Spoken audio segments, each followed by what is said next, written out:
তুমি নিজেকে বাজ পাখির মতো করে গড়ে তোলো।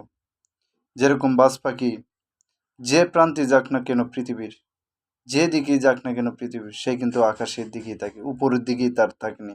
সে কিন্তু নিচনের দিকে চায় না। কখন চায়? যখন তার ক্ষুধা আসে। আর সে সেই আকাশ থেকেই তীক্ষ্ণ নজরে, সে যে কোনো কিছুকে শিকার করতে চাইলে সে তীক্ষ্ণ নজরে নিচের দিকে তাকায় এবং এটাকে সে এক ইয়াতেই তীক্ষ্ণভাবেই সে শিকার করে আবার সেই আকাশের দিকে ছুটে চলে। সে কিন্তু সে নিচের দিকে তাকায় না। ঠিক তেমন করেই তুমি নিজেকে বাজ পাখির মতো করে গড়ে তোলো।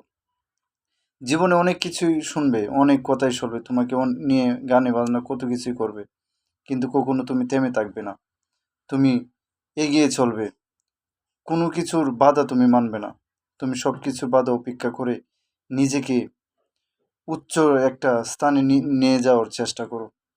আর এরকমভাবে চেষ্টা করো, বাজ পাখি যেমনি আকাশের দিকেই শুধু উড়ে বেড়ায়, নিচের দিকে তার নজর তখনই আসে যখন তার প্রয়োজন মনে হয়। তুমিও সেরকমভাবেই উড়ে চলো, যাতে নিচের দিকে তোমাকে তোমার প্রয়োজন ছাড়া কেউ টেনে হিঁচড়ে ধরে না রাখতে পারে। ধন্যবাদ বন্ধুরা।